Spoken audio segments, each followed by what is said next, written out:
नमस्कार। Nation TV Bharat में आपका स्वागत है। मैं मनीषा। आइए बढ़ते हैं आज की ताज़ा खबरों की ओर। खबर बलिया से है, जहां भाजपा अध्यक्ष ओम प्रकाश राजभर के बेटे अरुण राजभर ने लोकसभा चुनाव में एनडीए के 450 सीट जीतने का दावा किया है। उन्होंने कहा कि देश में मोदी जी लहर नहीं, सुनामी चल रही है, जिसमें विपक्षी दल बह जाएंगे। उन्होंने कहा कि अंतिम चरण में यूपी सभी सीटें एनडीए के खाते में जा रही है। अरुण राजभर ने कहा कि विपक्षी दल नकारात्मक राजनीति कर रही है, जिसके चलते जनता गुस्सा है। उन्होंने कहा कि बीजेपी और एनडीए विकास की राजनीति कर रही है, जिससे जनता के मन में सकारात्मक छवि बनी हुई है। उन्होंने कहा कि सपा प्रमुख अखिलेश यादव जिससे काम निकल जाता है उसे छोड़ देते हैं। ऐसे में नारद राय सपा से नाता तोड़ लिया है। जी, जिस तरह से लोकसभा चुनाव 2024 का चल रहा है, अंतिम दौर में है, कल समाप्त हो जाएगा चुनाव प्रचार 7वां चरण का।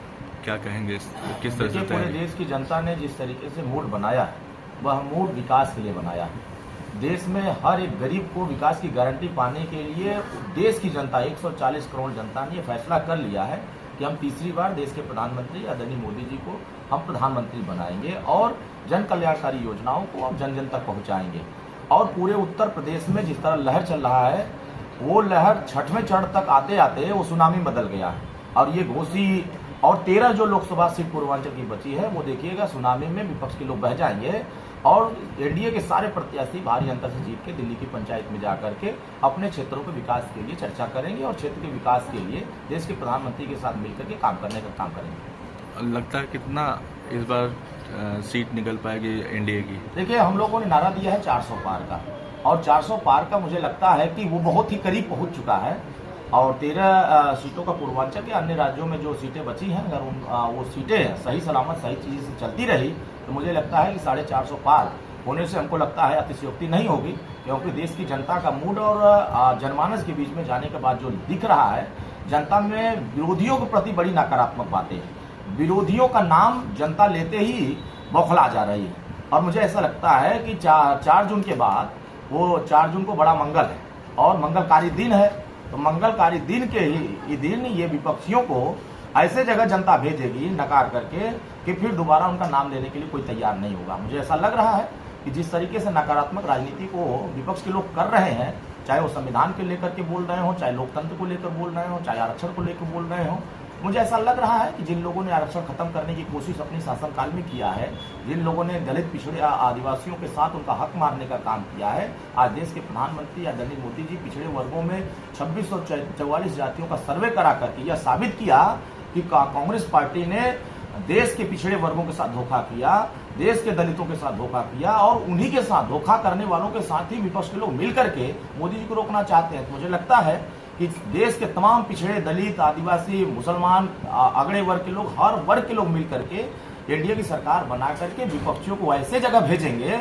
जहां इनका कोई नाम लेने वाला नहीं रहेगा। तो जिस तरह से विपक्ष हमला कर रहा है कि कोई रोजगार न बेरोजगार जो व्यवस्थाएं हैं कहीं नहीं कुछ भी है, विपक्ष बेरोजगार हो चुका है। जब सत्ता में थे जनता को इन्होंने बेरोजगार बनाया था, ये बेचारे खुद बेरोजगार हो गए और मोदी जी जनता के हित के लिए काम कर रहे हैं। अगर हम 80 करोड़ लोगों को राशन दे रहे हैं तो उनके हित के लिए दे रहे हैं। विपक्ष के लोग जब उनकी सरकार थी तो गरीबों को राशन के नाम पर लूट कर लेते थे, पेंशन लूट लेते थे, आवास लूट लेते थे, शौचालय लूट लेते थे, नाली खड़ंजा पुलपुलिया के पैसे लूट लेते थे। नौकरी के नाम पर क्या ये श्री शिवपाल यादव जी के कार्यकाल भूल गया है? 10-10 लाख 20-20 लाख रुपया दे करके यहाँ पश्चिम के नौजवानों को रोजगार दिया जाता था, पूर्वांचल के लोगों को खंडहर में खड़ा किया था, अंधेरे में खड़ा किया था। और आज चमचमाती हुई सड़कें अगर पूर्वांचल में दिख रही है तो ये एनडीए की सरकार में दिख रही है, मोदी जी के कार्यकाल में दिख रही है। अगर पूर्वांचल के लोग लखनऊ अगर 3 घंटा में पहुंच रहे हैं तो ये एनडीए की सरकार में चमचमाती हुई एक्सप्रेस वे पूर्वांचल बना है, तब वहां से लोग जा रहे हैं। आज पूर्वांचल के लोगों को 18 घंटा 20 घंटा बिजली मिल रही है तो एनडीए की सरकार में मिल रही है। आज ट्रांसफार्मर चल रहे हैं तो 48 घंटे में बदले जा रहे हैं, उनकी सरकार में 6 महीने तक कोई नाम लेने वाला नहीं होता। आज हर एक गरीब अपने आप को सुरक्षित महसूस कर रहा है। इनकी सरकार में दंगे होते थे, हर कोई ऐसा साल नहीं होता था जिस साल बर्दाश्त न होता हो, कोई ऐसा साल ना होता था जिसमें कर्फ्यू नहीं लगता हो। लेकिन आज देश की 140 करोड़ जनता ये महसूस कर रही है कि भारत की सभी सीमाएं सुरक्षित है, भारत का हर एक नागरिक सुरक्षित है और उत्तर प्रदेश सुरक्षित है, कानून व्यवस्था बेहतर है, जनता के हितों के लिए काम हो रहा है। आज गरीब के साथ कोई अन्याय करता है तो बुलडोजर पहुंच जाता है। गरीब को ऐसा लगता है कि हमारे साथ न्याय हो रहा है, पुरानी सरकारों में अन्याय होता था, अब यहाँ न्याय और न्याय के बीच की लड़ाई हो गई है। अन्याय करने वालों को जनता ऐसी जगह भेजेगी जहां उनको नाम कोई लेने वाला नहीं तैयार होगा। उत्तर प्रदेश की जनता ने फैसला कर लिया 80 की 80 सीट जिता करके देश के प्रधानमंत्री को 400 पार के आंकड़े तक पहुंचाना। अंतिम सवाल, नारद राय जी जो समाजवादी पार्टी के थे, कद्दावर नेता थे, आज बीजेपी का दामन थाम लिए, इससे कितना फर्क पड़ेगा? सुरेंद्र, भारतीय समाज पार्टी उनका स्वागत करती है और वो बड़े नेता हैं, अपने समाज में उनका अच्छा प्रभाव है। समाजवादी पार्टी ने हमेशा से सबको धोखा दिया है, उनको छलने का काम किया है।